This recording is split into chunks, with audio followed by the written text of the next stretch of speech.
सिद्धानं नमो आयर्यानं नमो वज्रायानं नमो लोयसव साहुनं एसो पंच नमो कारो सव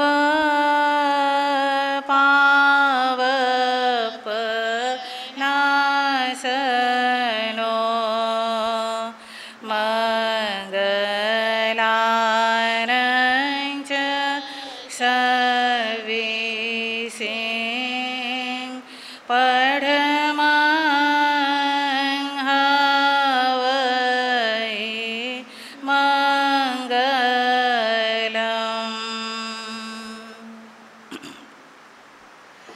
धमो मंगलमोखिठं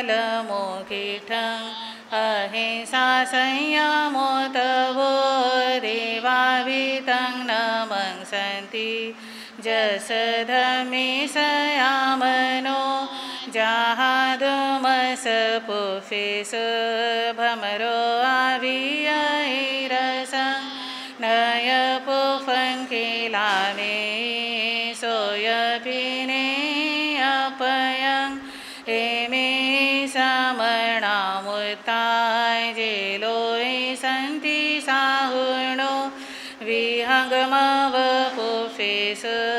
दाणभति सणिरया वयं च वित्तिं लभामो नय गोयुवहमयि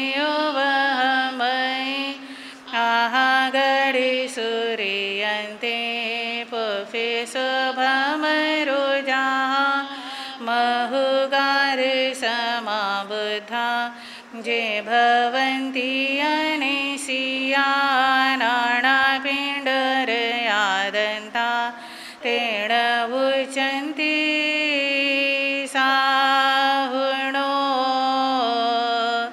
ते बेमे। बोलिए भगवान महावीर स्वामी की जय। साध्वी श्री विश्रुति जी महाराज साहब आज गुरु पूर्णिमा के पावन अवसर पर एक बहुत सुंदर गुरु भक्ति का गीत आपके समक्ष प्रस्तुत करेंगे। आप सभी भावपूर्वक ध्यान से श्रवण करेंगे और पीछे पीछे बोलने का भाव रखेंगे। साध्वी श्री विश्रुति जी महाराज साहब। के सिर पे गुरु हाथ है उसको डरने की क्या बात है।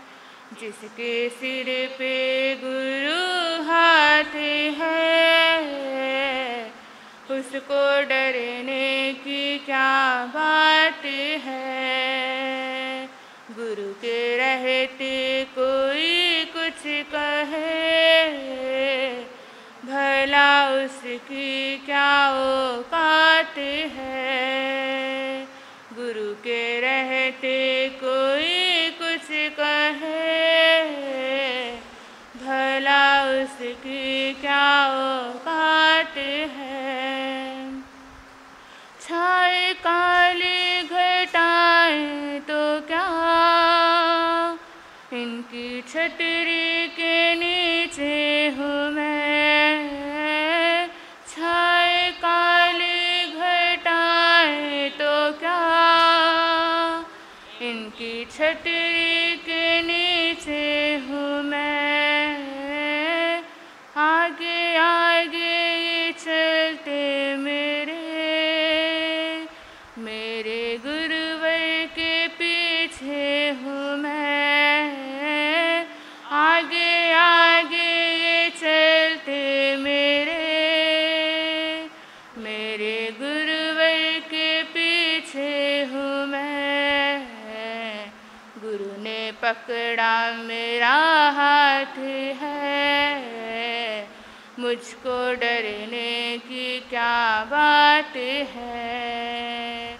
गुरु ने पकड़ा मेरा हाथ है, मुझको डर क्या बात है। जिसके सिर पे गुरु हाथ है, उसको डरने की क्या बात है। जिसके सिर पे गुरु हाथ है, उसको डरने की क्या बात है। क्यों मैं भटकूं यहाँ से वहाँ, इनके चरणों में सारा जहाँ। क्यों मैं भटकूं यहाँ से वहाँ, इनके चरणों में सारा जहाँ। सारे मतलब के रिश्ते यहाँ, खुशियों का खजाना वहाँ। सारे मतलब के रिश्ते यहाँ, खुशियों का खजाना वहाँ। हरदम रहते मेरे साथ है, मुझको डरने की क्या बात है। हरदम रहते मेरे साथ है, मुझको डरने की क्या बात है। जिसके सिर पे गुरु हाथ है, उसको डरने की क्या बात है। जिसके सिर हाथ है, उसको डरने की क्या बात है। जहाँ लगते आनंद की झड़ी, ऐसी महफिल सजाते हैं ये। जहाँ लगते आनंद की झड़ी, ऐसी महफिल सजाते हैं ये। हम क्यों ना दीवाने बने, ऐसे जलवे दिखाते हैं ये। हम क्यों ना दीवाने बने, ऐसे जलवे दिखाते हैं ये। करते कृपा की बरसात है, हमको डरने की क्या बात है। करते बरसात है, हमको डरने की क्या बात है। जिसके सिर पे गुरु हाथ है, उसको डरने की क्या बात है। जिसके सिर पे गुरु हाथ है, उसको डरने बात है। इनकी महिमा का वर्णन करूं, मेरी वाणी में वो दम नहीं। इनकी महिमा का वर्णन करूं, मेरी वाणी में वो दम नहीं। जब से इनका सहारा मिला, जीवन में मेरे गम नहीं। जब से इनका सहारा मिला, जीवन में मेरे गम नहीं। इनका सिर पे मेरे हाथ है, मुझको डरने की क्या बात है। इनका सिर पे मेरे हाथ है, मुझको डरने की क्या बात है। जिसके सिर पे गुरु हाथ खाते हैं, उसको डरने की क्या बात है। जिसके सिर पे गुरु हाथ है, उसको डरने की क्या बात है। गुरु के रहते कोई कुछ कहे, भला उसकी क्या औकात है। गुरु के रहते कोई कुछ कहे, भला उसकी क्या औकात है। बोलिए भगवान महावीर स्वामी की जय। श्रद्धा भक्ति के साथ पंच परमेष्ठी भगवान का ध्यान करते हुए सभी मिलकर बोलेंगे।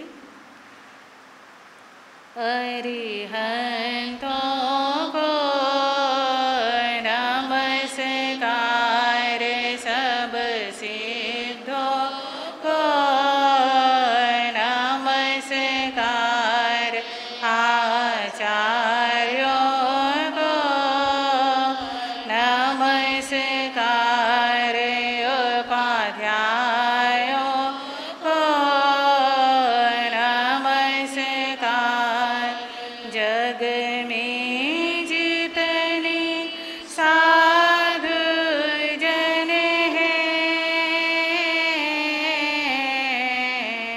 जग में जितने साधु जन हैं, उन सबको वंदन बार बार। अरिहंतों को नमस्कार, अरिहंतों को नमस्कार, अरिहंतों को नमस्कार। माँ जिन वाणी के चरणों में तेरी वीणा का मुझे तार अगर मिल जाए, तेरी वीणा का मुझे तार और फिर तार में झनकार अगर मिल जाए, और फिर तार में झनकार। माँ जिन वाणी साथ है तो समंदर भी पार कर लूँगी। माँ जिन वाणी साथ है तो समंदर भी पार कर लूँगी। तेरी आशीष की पतवार अगर मिल जाए, तेरे आशीष की पतवार अगर, तेरे आशीष की पतवार अगर। साहू गोयम पन्नाते छिन्नों में ससाओए मो, नमो ते ससयाय सव सुतम हुयहि। श्री महावीराय नमः। जय आत्म, जय आनंद, जय देवेंद्र, जय शिव, जय शशिकांता, जय सरिता, जय अजय, जय मंजुला। आगम ज्ञाता उपाध्याय भगवन पूज्य गुरुदेव श्री जितेंद्र गुरुवे नमः।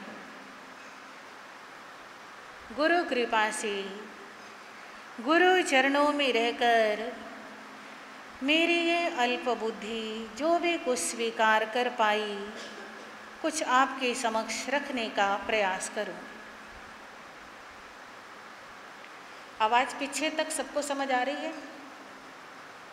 सबको समझ आ रही है? मंत्री जी आ रही है समझ में? ठीक है। गुरु गोविंद दो खड़े, काके लागू पाए,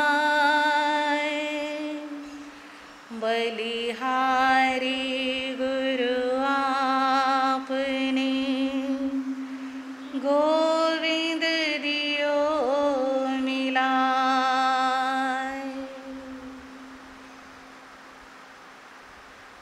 आज गुरु पूर्णिमा का दिन है। आज हम थोड़ा सा प्रयास करेंगे गुरु के महत्व को समझने का। गुरु क्या होते हैं, गुरु क्या करते हैं और हमारे जीवन में गुरु का क्या महत्व है। क्योंकि इस संसार में जितने भी ऋषि मुनि हुए, जितने तत्वज्ञ और विचारक हुए,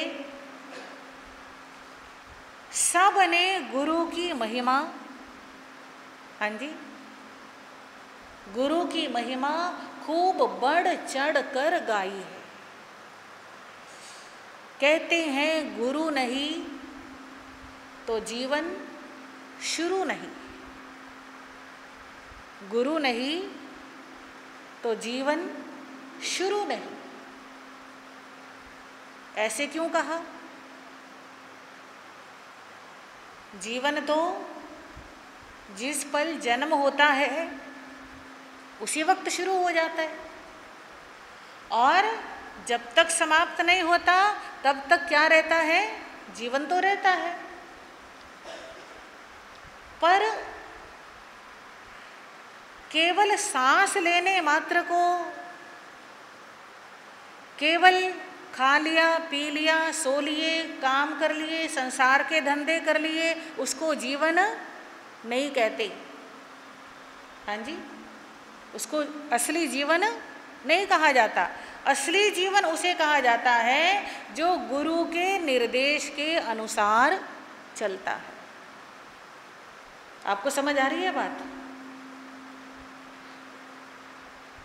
वैसा जीवन तो पशुओं का भी होता है।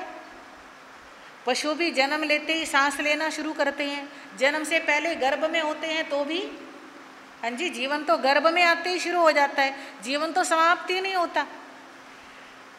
तो खाली सांस लेने वाला, खाली खाने पीने वाला, किसी तरह आयु को ढोने वाला जो जीवन होता है वो तो पशु पक्षियों का भी है, वो तो कीड़े मकोड़ों का भी है। और वैसा ही जीवन अगर इंसान का रहे तो उस जीवन को जीवन नहीं कहा गया। जीवन किसे कहा गया? कि जो गुरु की आज्ञा के अनुसार चले, गुरु की आज्ञा के अनुसार आचरण करे, उसे जीवन कहा जाता है।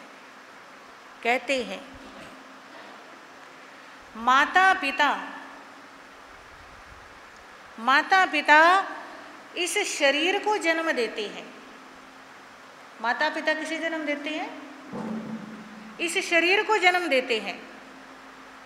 पर गुरु किसे जन्म देते हैं? हमारी आत्मा के अंदर संस्कारों को जन्म देते हैं, सद संस्कारों को जन्म देते हैं। माता पिता शरीर का पालन पोषण करते हैं। बच्चा कहीं गिर ना जाए, बच्चा कहीं चोट ना खा ले, हाँ जी, इन चीज़ों का ध्यान रखते हैं। ऐसे गुरु अपने शिष्य के संस्कारों का ध्यान रखते हैं कि बच्चा कहीं, शिष्य कहीं अपने धर्म से, अपने सद संस्कारों से पतित ना हो जाए, किसी दूसरे के प्रभाव में आ करके, हाँ जी, आंखें बंद मत करो भैया, नींद आ जाएगी। थोड़ा सा गर्दन हिलाते रहोगे ना तो मुझे पता चलता रहेगा कि हाँ ध्यान से सुन रहे हो, ठीक है। हमारे गुरुजी जी कहा करते थे, जैसे आजकल तो रिवाज नहीं है, पहले रात के टाइम बहनें बहुत आती थी, प्रतिक्रमण के बाद बहनों को कहानी सुनाया करते थे। तो हमारे अजय गुरुजी जी खूब कहानियाँ सुनाते थे। अब लाइट तो होती नहीं थी, अंधेरा होता था, तो गुरुजी जी कहानी सुनाते थे। अब कहानी हम सुना रहे हैं, आप सुन रहे हो या नहीं सुन रहे हो ये हमें पता कैसे चले? तो गुरुजी जी कहते थे हुंकारा भरा करो। हुंकारा भरने का मतलब ठीक है, हाँ जी, अच्छा ऐसे हुआ, हाँ जी। तो उससे सुनाने वाले को क्या रहता है? इंटरेस्ट रहता है। और नहीं तो ऐसे लगता है जैसे दीवारों को सुना रहे हैं, हाँ जी। तो गर्दनें हिलाते रहना बीच बीच में। तो माता पिता क्या ध्यान रखते हैं कि बच्चा गिर ना जाए, और गुरु क्या ध्यान रखते हैं कि बच्चा धर्म से गिर ना जाए।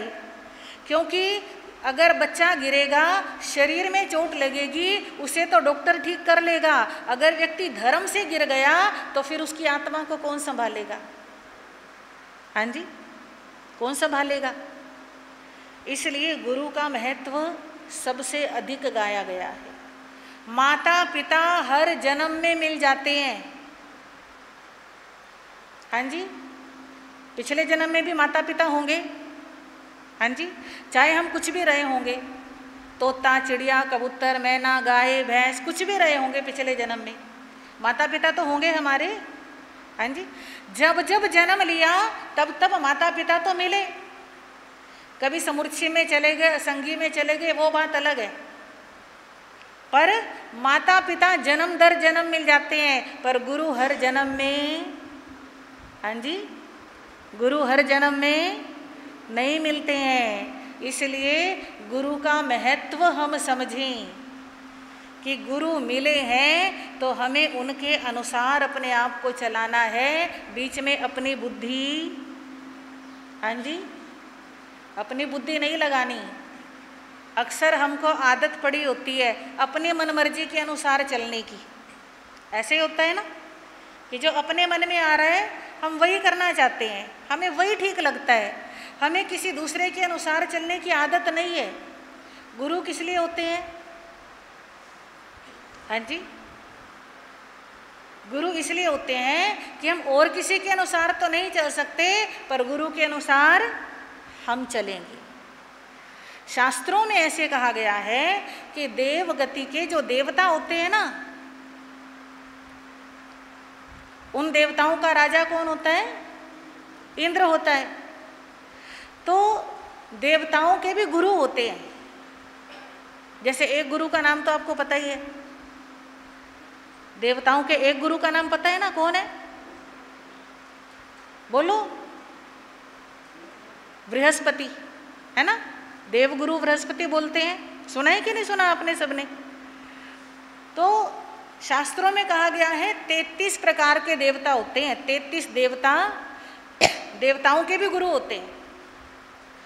और उन 33 को त्रायस्त्रिश देवता बोलते हैं। त्रायस्त्रिश यानी 33 को संस्कृत में त्रायस्त्रिश बोला जाता है।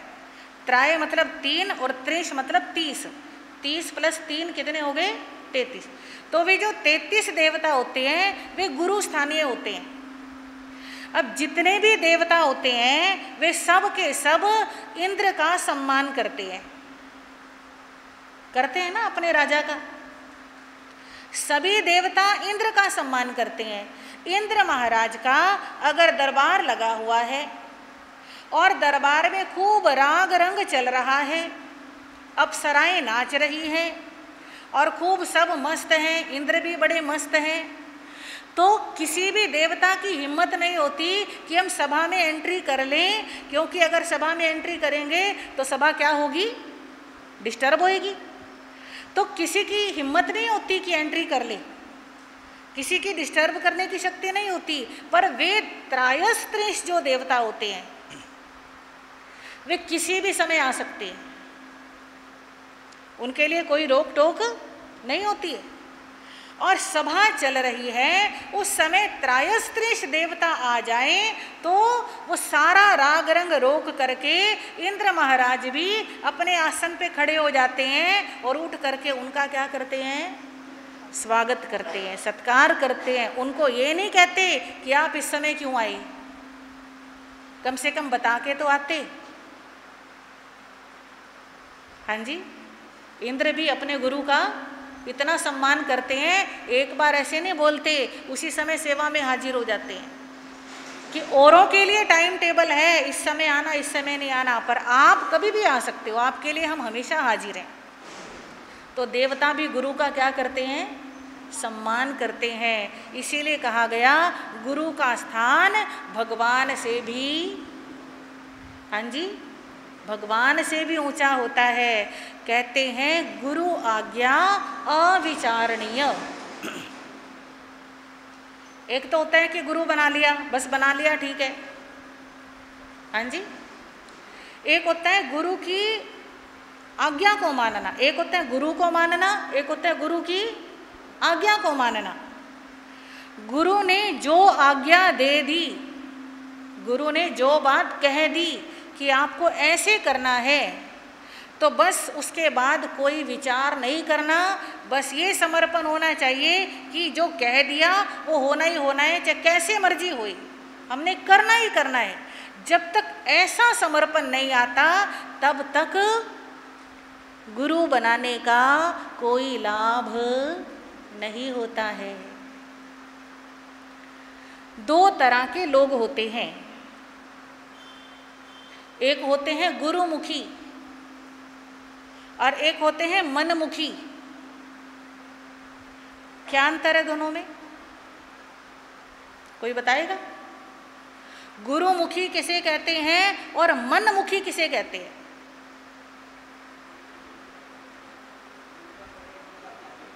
हाँ, गुरु वे होते हैं, गुरुमुखी वे होते हैं जो गुरु के मुख से निकले वचन के अनुसार चलते हैं,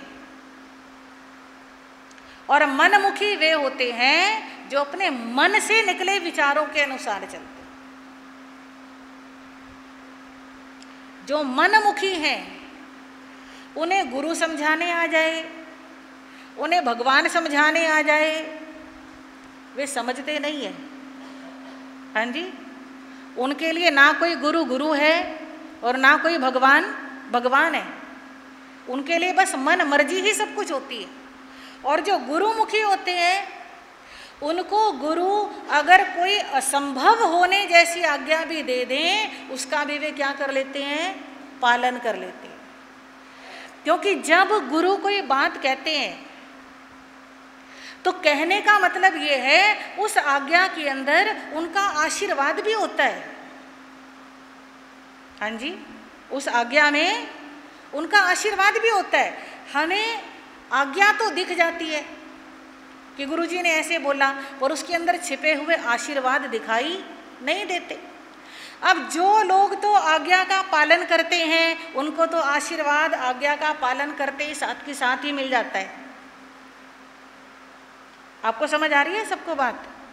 जो आज्ञा का पालन करते हैं उनको आशीर्वाद साथ ही मिल जाता है, क्योंकि जब आज्ञा आती है तो आशीर्वाद साथ ही आता है।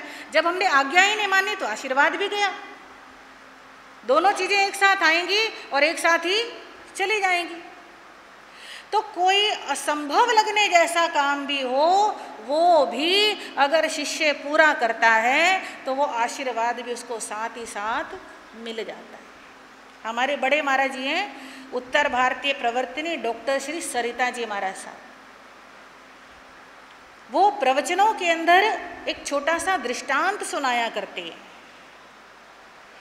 कहते हैं, एक पहले तो गुरुकुल परंपरा होती थी। विद्यार्थी को, बच्चे को 8 साल का 10 साल का होते गुरुकुल भेज देते थे, और वो गुरुकुल ही रहता था 25 साल तक। 25 साल की उम्र तक उसने कहा रहना, गुरुकुल में रहना। तो गुरुजी अपने शिष्य का पुत्र की तरह ध्यान भी रखते थे और उसको काढ़ते भी थे। मतलब दो चीज़ें होती हैं, एक होता है पढ़ना, एक होता है कढ़ना। कढ़ना शब्द का क्या मतलब होता है? जैसे आप कढ़ी बनाते हो तो कढ़ी को कढ़ी क्यों कहते हैं? क्योंकि काढ़ काढ़ के, पका पका के बनाई जाती है, इसलिए उसको क्या बोलते हैं? कढ़ी बोलते हैं। तो कढ़ना एक होता है पढ़ना, पढ़ लिया, एक कढ़ना यानी अनुभवों से निकलना। कढ़ने का मतलब महसूस करना, अनुभव करना कि क्या कहा जा रहा है, कैसे कहा जा रहा है और कैसे करना है। तो पढ़ो चाहे थोड़ा, कढ़ो ज़्यादा। पहले के लोग पढ़ते कम थे पर कढ़ते ज़्यादा थे। बड़ों की आज्ञा कैसे माननी, अगर बड़ों ने डांट दिया तो उसको शांति से कैसे सहन करना, डांट खाने के बाद भी बड़ों की रिस्पेक्ट कैसे करनी, गरीबी में तंगी में भी प्यार के साथ कैसे गुजारा करना, मुसीबतों का सामना कैसे करना, ये इन चीज़ों से बचपन में काट दिया जाता था बच्चे को, तो वो जिंदगी में कभी खता नहीं उठाता था। मतलब ये थोड़ा लंबा टॉपिक हो जाता है। अब जैसे पहले शादियां होती थी, विवाह होते थे, तो कोई तलाक, हाँ जी, कोई हजारों में से एक केस तलाक का होता था, क्योंकि सब लड़कियां ससुराल में जाके क्या हो जाती थी, एडजस्ट हो जाती थी। जैसा मर्जी मिल गया, मेरी किस्मत है, मैंने एडजस्ट करना है, मैंने समझौता करना है, और थोड़े टाइम के बाद वही लड़की घर की मालकिन भी बन जाती थी।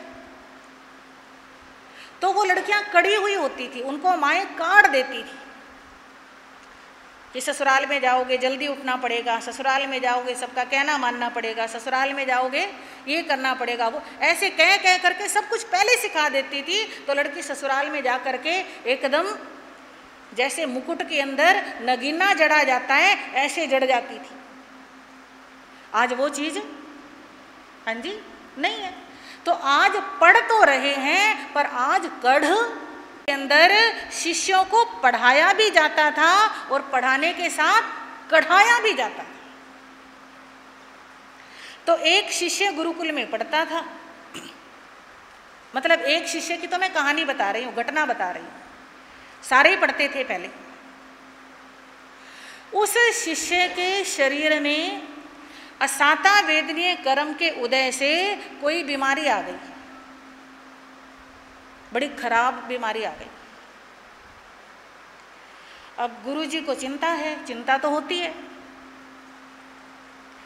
एक दिन गुरुजी ने क्या देखा, अब ऐसे पक्के मकान तो होते नहीं थे, ऐसे नगर के बाहर खुले में गुरुकुल होते थे, कोई कोई झोपड़ी होती थी, बाकी तो सारा खुला ही होता था, पेड़ पौधे होते थे, घास फूस होता था, जंगल होते थे। तो सांप निकल आया, जहरीला फणियर।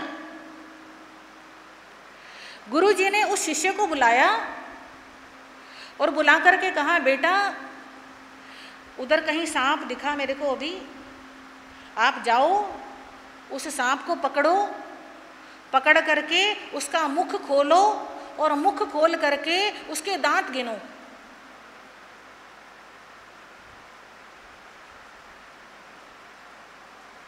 क्या कहा, सांप देखो, उसको पकड़ो, उसका मुख खोलो और उसके दांत गिनो।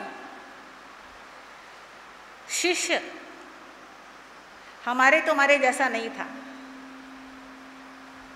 शिष्य सुशिष्य था, जो आज्ञा गुरु दी। थोड़ा हम उसके साथ तुलना करके देखें। हाँ जी, पहली बात तो हमारे गुरु ही आजकल हमें बहुत सोच समझ के प्रेरणा देते हैं। हाँ, बहुत सोच समझ के, जो पूरी हो सके। कोई असंभव बात कहते ही नहीं है। हाँ जी, 16 घंटे का जाप कोई असंभव है क्या? हाँ जी, हाँ ना, कुछ तो बोलो, चुप। अच्छा, जिनको लगता है कि 16 घंटे के जाप में कोई दिक्कत नहीं है, वो हाथ खड़ा करें। Good, very good, very good, शाबाश। हाँ जी, बहुत अच्छे, और शाबाश। ज़्यादातर के हाथ खड़े हैं। अच्छा, हमने ये बोला कि जिसकी तरफ से जाप है उसका पूरा परिवार सुबह सुबह आए और हमको आज्ञा दे स्थानक में ठहरने की। ये पॉसिबल है कि नहीं है? हाथ खड़े करो जिसको लगता है कि पॉसिबल है, पूरा परिवार आ सकता है, बेटा बहू पोता पोती सब आ सकते हैं, है ना? ज़्यादातर लोगों के हाथ खड़े, शाबाश, बहुत अच्छे। इसमें कोई मुश्किल नहीं है, पर उसके लिए हमें क्या बनना पड़ेगा? गुरुमुखी बनना पड़ेगा। महीने में 1 दिन जाप है आपकी तरफ से, हाँ जी, ज़्यादा जाप नहीं है। किरण बहन आपकी तरफ से जुलाई के महीने में 1 ही जाप कराएंगे, हाँ जी। सारे भाइयों, रोहित भाई आपकी तरफ से महीने में 1 होगा, 5 महीने के 5 होंगे। आप 5 महीने में 5 बार अपना पूरा परिवार नहीं ला सकते? हाँ बोलो रोहित भाई, ला सकते हो ना? तो थोड़ा सा ध्यान रखना। बच्चे बहुत अच्छे होते हैं, हम माता पिता होने का फर्ज नहीं निभा रहे हैं। माता पिता ही गुरु भी होते हैं। अगर वो सन्मार्ग पे लगाएं, अगर सन्मार्ग पे नहीं लगा सकते तो माता पिता दुश्मन भी होते हैं। दोनों बातें याद रखना। अगर धर्म के मार्ग पे लगा रहे हो तो गुरु का काम भी आप कर रहे हो, अगर धर्म के मार्ग पे नहीं लगा रहे तो दुश्मन का काम भी आप कर रहे हो। अब निर्णय आपके हाथ में है। आपने अपने बच्चों का उपकारी गुरु बनना है या आपने अपने बच्चों का दुश्मन बनना है।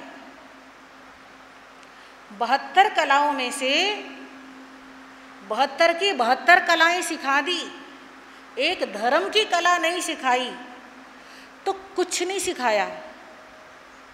हाँ जी, सबको समझ आ रही है? पीछे वालों को मेरी बात, भाइयों को समझ आ रही है? मोहित भाई, हाँ, अगर धर्म की कला नहीं सिखाई बच्चों को तो कुछ नहीं सिखाया, और धर्म की कला सिखा दी तो समझ लो सब कुछ दे दिया। जैसे हमारे ऊपर माता पिता का ऋण होता है, जैसे हमारे ऊपर गुरु का ऋण होता है, समाज का ऋण होता है, देश का ऋण होता है, वैसे धर्म का भी ऋण होता है। हाँ जी, धर्म का भी एक कर्ज होता है।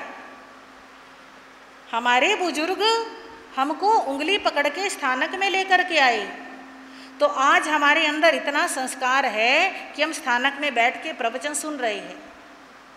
अगर हम अपने बच्चों को, हम अपने पोता पोती को उंगली पकड़ के स्थानक नहीं लाएंगे तो आपके बच्चे स्थानक में बैठ के प्रवचन सुनने वाले नहीं हैं। तो विषय था हमारा गुरु को लेकर के। गुरु जी ने क्या आज्ञा दी? सर्प को देखो, उसे पकड़ो, मुंह खोल करके उसके क्या गिनो? दांत गिनो। गुरु कहते हैं, जो शिष्य कहते हैं जो आज्ञा गुरु दी। चला गया, सर्प को ढूंढता है, कहाँ है कहाँ है। अब सर्प एक जगह थोड़ी बैठेगा, ढूंढ ढूंढ के पीछे भाग भाग के पता नहीं बड़ी मुश्किल से उसने क्या कर लिया, सर्प को ढूंढ लिया। अब सर्प के पास जाने का मतलब मौत को गले लगाना, सर्प को पकड़ने का मतलब सर्प के दांत गिनने का मतलब, हाँ जी पता ही है आपको। पर वो शिष्य कहता है गुरु की आज्ञा के सामने मौत भी कुछ नहीं कर सकती। और होता है ऐसा प्रैक्टिकल, हम करके नहीं देखते ना, इसलिए हमें विश्वास नहीं होता। जो करके देखते हैं उनको पता होता है गुरु के आशीर्वाद में कितनी ताकत होती है। थोड़ा सहारा छोड़ के आंखें खोल के बैठो, शाबाश, बहुत अच्छे। सहारा छोड़ के आगे होके बैठो कुर्सियों से, मैं बीच बीच में उठाती रहूंगी आपको। उसने उस सर्प को पकड़ लिया, मुंह खोला, दांत गिनने लगा। सर्प पकड़ने देगा अपने आप को? बचने के लिए सर्प क्या करेगा? डंक लगाएगा। पकड़ लिया तो और कितने डंक लगाएगा, मुंह खोलेगा तो और कितने डंक लगाएगा, दांत गिनने की कोशिश करेगा तो ये समझ लो उस सर्प ने उस शिष्य के शरीर में कितने डंक मारे होंगे, आप खुद ही कल्पना कर लो। और वो सुशिष्य गिन नहीं पाया दांत। क्यों नहीं गिन पाया?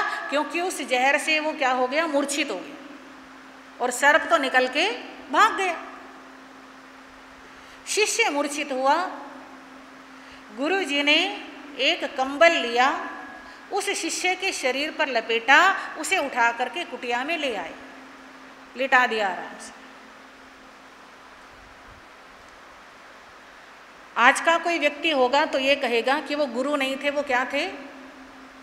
हाँ जी, हत्यारे थे। यही कहोगे ना कि शिष्य की क्या कर रहे हैं? हत्या कर रहे हैं, मार रहे हैं, ऐसी आज्ञा दे दी चेले को। और चेला भी ऐसे ही कहेगा। पर वो गुरु भी महान थे, वो शिष्य भी महान थे। उस शिष्य के शरीर में बीमारी के जितने कीटाणु थे, छोटे छोटे कीड़े मकोड़े थे, जब सर्प का जहर शरीर में गया, उस जहर से, उस गर्मी से उन कीड़ों को घबराहट हुई और वे कीड़े शरीर को छोड़ के बाहर निकलने लगे। सब कीड़े कंबल में आ जाते हैं और गुरुजी वो कंबल हटा देते हैं। कंबल हटा के उसको, मतलब वो जो कीड़े थे वो कहीं इधर उधर किसी मृत शरीर के ऊपर छुड़वाते हैं और उस शरीर के शिष्य के ऊपर चंदन का लेप इत्यादि करके उसको क्या बना देते हैं? स्वस्थ बना देते हैं। अब शिष्य जो स्वस्थ हुआ, उसके पीछे क्या कारण था?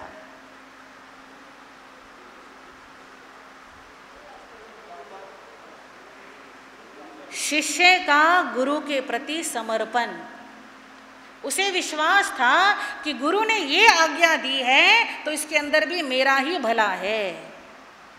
हाँ जी, अगर ये विश्वास नहीं होता तो वो सांप के पास नहीं जाता। उसे विश्वास था कि गुरुजी मेरे को जो भी काम करने के लिए कहेंगे उसमें मेरा ही हित होगा। और बस इतनी ही बात हमारे अंदर बैठ जाएगी। हाँ जी, हमारे अंदर इतनी ही बात बैठ जाए कि गुरुजी जो भी कुछ कह रहे हैं वो हमारी ही भलाई के लिए कह रहे हैं। हम अपने क्षेत्र में साधु साध्वी को लेकर के आते हैं। किस लिए लेकर के आते हैं? किस लिए लाते हैं? आप इतनी दूर विनती करने गए दिल्ली में, हाँ, कब से व्यवस्थाएं संभाल रहे हो, कितना कुछ कर रहे हो, किसके लिए कर रहे हो?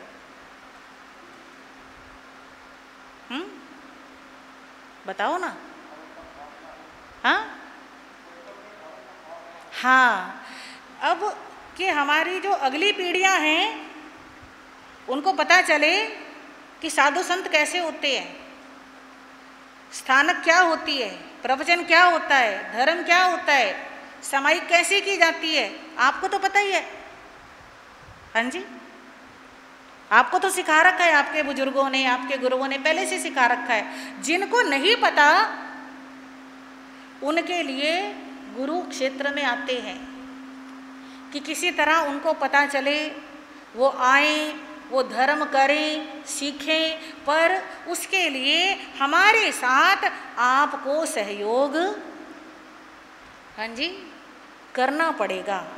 अगर आपका सहयोग हमें मिलेगा तो बड़ी मधुरता से हमारा काम पूरा होगा। हमारा काम क्या है? ज़्यादा से ज़्यादा लोग स्थानक में आए, यही कोशिश करना हमारा काम है ना। ज़्यादा से ज़्यादा हमारे बच्चे आए, ज़्यादा से ज़्यादा हमारी बहुएँ आए, ज़्यादा से ज़्यादा हमारे परिवार में धर्म की लगन लगे। और ये काम केवल हमारे ऊपर मत छोड़ना, ये काम आपने भी करना है। हाँ जी, मिलजुल के करेंगे ना। हाँ जी, कौन कौन करेगा हमारा सहयोग? और कुछ नहीं चाहिए, बस यही चाहिए, आप हमारा सहयोग इन चीज़ों में करें। अगर हम आपको कह रहे हैं कि आप अपने पूरे परिवार को लेकर के आओ, तो लेके आना है। हम आपके घर में गोचरी के लिए आते हैं तो पूरे परिवार को पहले से जगा करके रखना है, ममता नहीं करनी। एक घर में हफ्ते के बाद 10 दिन के बाद एक बार आएंगे, ऐसे ही होगा ना? इतने घर हैं तो हफ्ते 10 दिन के बाद एक घर की बारी आएगी। तो आप हफ्ते 10 दिन के बाद एक दिन अपने बच्चों को सुबह जल्दी नहीं उठाओगे क्या? हाँ, आज सुबह मैं गई, बहुत अच्छा लगा। कई परिवार ऐसे थे जिन्होंने सबको उठा रखा था, छोटे छोटे बच्चों को भी। अब तो खैर स्कूल भी खुलने लगे हैं, अब तो जल्दी उठाना ही है, पर सुबह महाराज जी ने आना है, सबको जल्दी उठना है, ऐसे कह करके सुलाना। उठाते समय ये तो रोज बोलते हो कि बेटा स्कूल का टाइम हो गया, ये तो रोज बोलते हो ना। उस दिन ये बोलना कि बेटा महाराज जी के आने का टाइम हो जाएगा, जल्दी से उठ के हाथ मुंह धो लो, महाराज जी को अपने हाथ से गोचरी बहरानी है। ये चीजें आपने सिखानी है, क्योंकि हमने तो मन में सोच रखा है जिस घर के सारे सदस्य जगे हुए होंगे और सारे सदस्यों के हाथ से हम आहार लेंगे तो ही हम आहार लेंगे, नहीं तो उस घर से आहार हाँ जी नहीं लेंगे। हाँ, बच्चे बच्चे के हाथ से हमने गोचरी लेनी है।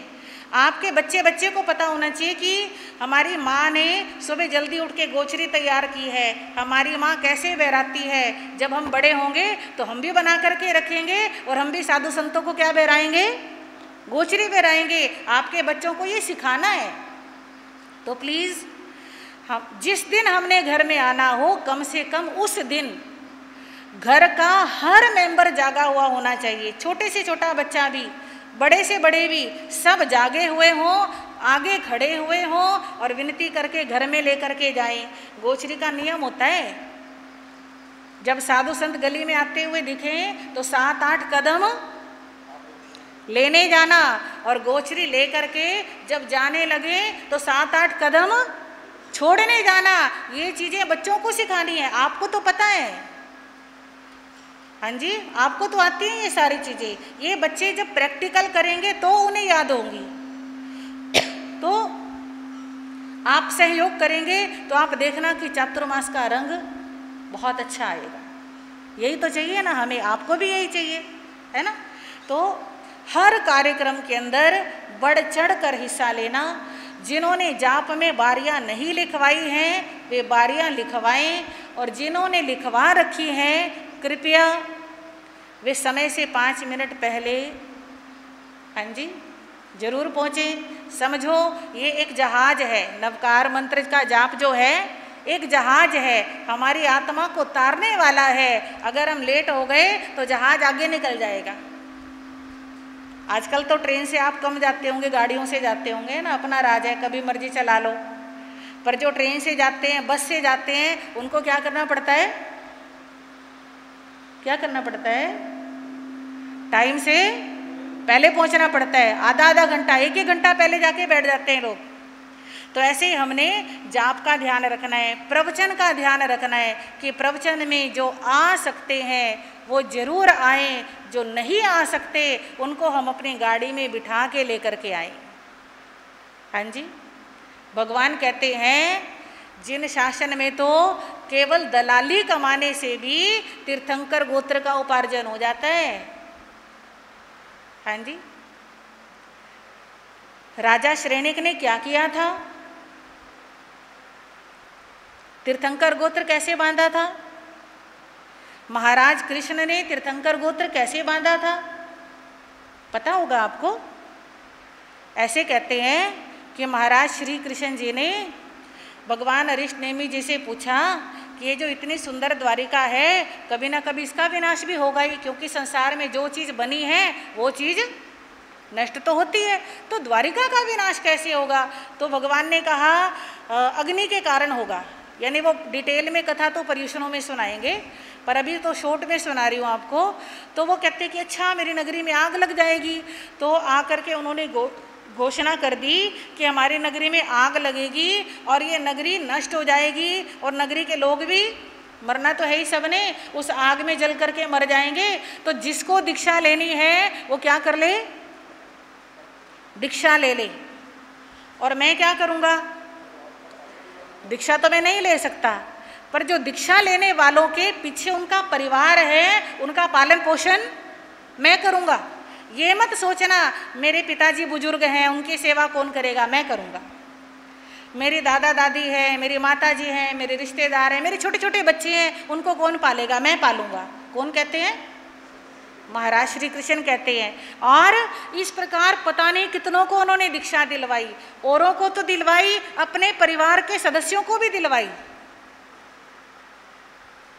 औरों को दीक्षा दिलवानी आसान होती है, हाँ जी, लोग धर्म के माता पिता बनके किसी और के बच्चे को दीक्षा दिला देते हैं। अपने बच्चों को भी, अपनी प्रिय से प्रिय रानियों को भी दीक्षा दिलवाई उन्होंने, और उस दलाली से ही उन्होंने क्या कर लिया, तीर्थंकर गोत्र का उपार्जन कर लिया। ऐसे हम भी स्वयं आए, अपने अपने परिवार को लेकर के आए। जितनी भी फैक्ट्रियां हैं 10 बजे से पहले शायद ही कोई खुलती होगी, हाँ जी, लगभग 10 साढ़े 10 बजे जाते हैं फैक्ट्रियों में जाने वाले। तो इसका मतलब ये है कि जितने लोग फैक्ट्रियों में जाते हैं सब प्रवचन में आ सकते हैं। मैंने ठीक कहा कि गलत कहा? ऐसे ऐसे ठीक कहा कि गलत कहा? आ सकते हैं ना? जितने फैक्ट्रियों में जाते हैं 10 बजे जाते हैं वो सब आ सकते हैं, क्योंकि प्रवचन का समय 8 से 9 है। 8 से 9 प्रवचन में आओ, 9 बजे जा करके अपना नाश्ता करो, टिफिन उठाओ, 10 बजे निकलो अपनी फैक्ट्री। आराम से सुन सकते हैं, पर जरूरत है उनको थोड़ा सा ये समझाने की, यू कैन डू, तुम कर सकते हो, तुम करो, दिस इज मस्ट, ये जरूरी है। पैसा भैया कमाया कमुया सब यहीं रह जाएगा। ये आंखों देखी बातें हैं। हमारे देश के लोगों ने अफगानिस्तान में जा कर के कितने बड़े बड़े शोरूम बनाए, कितने बड़े बड़े बंगले बनाए, कितना पैसा कमाया, पर जब वहाँ पर तालिबान वालों ने हमला कर दिया, तालिबान वालों का शासन हो गया, तो सब मकान बंगले कोठियाँ छोड़ करके, कोई अपना बंगला लेके आया? हाँ जी, ये तो जीते जी की बात है, मरने के बाद तो सबने छोड़ना है, जीते जी छोड़ के आ गए। यूक्रेन के अंदर जब रूस का हमला हुआ, हाँ, सारे भारतीय दौड़े कि नहीं दौड़े? ऐसे ही कब कहाँ से दौड़ना पड़ जाए, कब कहाँ का क्या छोड़ना पड़ जाए, कुछ नहीं पता। तो बंधुओं थोड़ी सी धर्म की कमाई कर लो, हाँ जी, थोड़ी सी लगन लगा लो, सब चीज़ें यहाँ रह जानी है। एक धर्म हमारे साथ जाना है, इस जन्म में भी धर्म ने साथ देना है, अगले जन्म में भी साथ देना है, जन्मों जन्मों तक साथ देना है। हमारे गुरुजी कहा करते हैं, अगर हमने ये वाला एक जन्म सफल कर लिया, अगर हमने ये वाला एक जन्म सफल कर लिया तो अगला भी सफल है, क्योंकि अगले हम अच्छी जगह जाएंगे और उससे अगला भी सफल है। और 3 जन्म सफल हो गए तो समझ लो हम मंजिल के करीब पहुंच गए। और एक इस जन्म की बाजी हार गए, यहां से अगर नरक निगोद में चले गए तो फिर पता ही नहीं कितने जन्मों के बाद कब कहीं जाके जिन शासन मिलेगा, धर्म गुरु मिलेंगे, प्रवचन सुनने को मिलेंगे, आत्म कल्याण की बातें सुनने को मिलेंगी, कुछ नहीं पता भैया। अब हम सुन रहे हैं, पता नहीं पीछे कितने जन्मों पहले कब सुनी होगी। तो ये मौका हमने गंवाना नहीं है। और केवल अपने लिए नहीं सोचना, अपनों के लिए भी सोचना। फिल्म देखने जाते हो तो अपनों के लिए सोचते हो ना, पूरा परिवार चलते हैं, ऐसे करते हैं ना। दोस्तों को भी बुला लें, वो भी चलेंगे, इतने परिवार मिलके जाएंगे, इतने सब लोग एंजॉय करके आएंगे। तो धर्म के लिए भी सोचना है। असली दोस्ती तो धर्म के स्थान पर लाने की होती है। असली दोस्ती फिल्म में ले जाने की नहीं होती। असली दोस्ती कौन सी होती है? धर्म के स्थान पे लाने की होती है।